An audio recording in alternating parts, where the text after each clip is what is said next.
दुनिया में पाकिस्तान का मजाक बन चुका था। आईसीसी लेवल पे बात करें, एसीसी के लेवल पे बात करें, वो कहते थे कि एक बंदा आपका बात करके गया, दूसरा आके नेक्स्ट मीटिंग में कोई और चेयरमैन है। चैंपियन ट्रॉफी सबसे बड़ा इवेंट है वर्ल्ड कप के बाद, उसकी होस्टिंग 2025 में पाकिस्तान को मिलनी है, तो ये देखना बहुत ज़रूरी है कि वो अब सारी चीज़ों को कैसे देख के देखा जाएगा। इलेक्शन होते हैं, नई गवर्नमेंट की फॉर्मेशन होती है, कहीं ये ना हो कि जो नया पीएम आए वो इनसे एग्री ना करे। सिर्फ एक ही स्पोर्ट्स हमारे पास बची है, वो क्रिकेट है, तो अगर हम इसके साथ ये खिलवाड़ ना करें। चेयरमैन पीसीबी अपॉइंट कर दिया गया है और वो अपॉइंटमेंट जो है वो मोहसिन नकवी साहब के नाम पे आई है। पैटर्न चीफ जो हैं अनवर हुसैन काकड़, उन्होंने 2 नॉमिनी अपने ओबियसली हमें जस्टिस रमदे और इनको नॉमिनेट किया था। अगर हम बोर्ड ऑफ गवर्नर की बात करें तो इसमें 10 मेंबर होते हैं, जिसमें 4 रीजन के और 4 आपके डिपार्टमेंट के होते हैं मेंबरान, और एक आईपीसी मिनिस्ट्री का होता है, और 2 नाम जो है वो नॉमिनेट किए जाते हैं पीएम की तरफ से, जिसमें जस्टिस रमदे और मोहसिन नकवी साहब का था। और पहले ही सोर्सेज बता चुके थे कि मोहसिन नकवी साहब को उन्होंने एज ए चेयरमैन पीसीबी जो है वो नॉमिनेट किया हुआ है, और ट्रेडिशन यही रही है कि जिसको पीएम नॉमिनेट करता है वो फिर बिला मुकाबला जीतता है, और यही हुआ कि आज उनको as a chairman PCB appoint कर दिया गया है।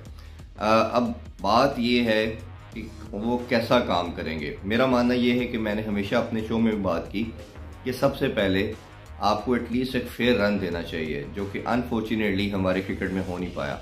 अगर हम 1.5 साल का टेन्योर देखते हैं तो कम से कम 4-5 हमारे चेयरमैन चेंज हो चुके। पहले एहसान मानी थे, फिर मीज़ राजा आए, फिर उन्होंने आलमोस्ट 1.25 साल काम किया, फिर हमने देखा कि नजम सेठी साहब आ गए, फिर ज़का अशरफ साहब आ गए, और अब ये मोहसिन नकवी साहब है।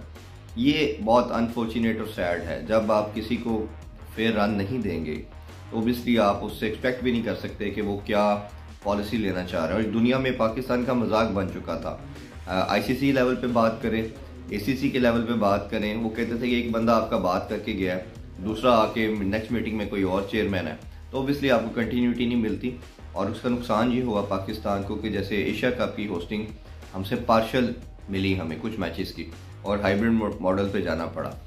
चैंपियन ट्रॉफी सबसे बड़ा इवेंट है वर्ल्ड कप के बाद, उसकी होस्टिंग 2025 में पाकिस्तान को मिलनी है, तो ये देखना बहुत ज़रूरी है कि वो अब सारी चीज़ों को कैसे देख के देखा जाएगा।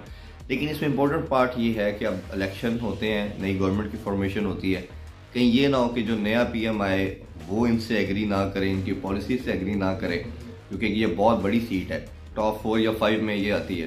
तो ऐसा ना हो कि कहीं ना कहीं फिर ये डिबेट शुरू हो जाए कि अब कहीं और पीएम नेक्स्ट पीएम समझे कि उनकी मर्जी का बंदा होना चाहिए। सिर्फ एक ही स्पोर्ट्स हमारे पास बची है, वो क्रिकेट है, तो अगर हम इसके साथ ये खिलवाड़ ना करें, सीरियस लोग आए और उसको लेके चलें, उसकी लोगों की पल्स को समझें, क्योंकि लोग जो हैं, अवाम जो है, वो सबसे बड़ी स्टेक होल्डर है क्रिकेट की, और हमारा सेकंड रिलीजन के तौर पे इसको लिया जाता है। तो आई एम प्रीटी श्योर, और मोहसिन नकवी साहब ने जो काम हम जानते हैं एज ए सीएम पंजाब किया है, काफ़ी अच्छा काम किया है। चेयरमैन पीसीबी कोई भी हो सकता है, जिसकी एडमिनिस्ट्रेशन बहुत स्ट्रॉन्ग हो, जिसकी गवर्नेंस बहुत अच्छी हो, बट एटलीस्ट जब आप अपने इर्द गिर्द ऐसे लोग रखेंगे जो इसको समझते हैं, इसकी गेम सेंस समझते हैं, तो आप टीम अच्छी बिल्ड करके भी ग्रो कर सकते हैं। तो ये एक बहुत बड़ा इम्तिहान होगा कोचेस का देखना, कैप्टन का प्रॉब्लम, जैसे वर्ल्ड कप के बाद हमने देखा डिजास्टर हुआ, जैसे मैंने एशिया कप और चैंपियन ट्रॉफी की बात की, अब पोस्टिंग भी करनी है पाकिस्तान ने, PSL is around the corner, तो ये सब चीज़ों को देखना बहुत ज़रूरी है।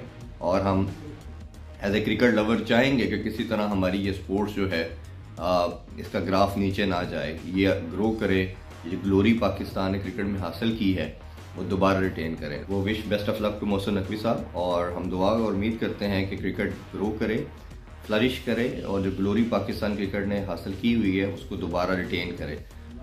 इंशाल्लाह हम सब उनको सपोर्ट करेंगे ताकि वो जो चीज़ें करना चाहते हैं क्रिकेट की बेटरमेंट के लिए वो करते रहें।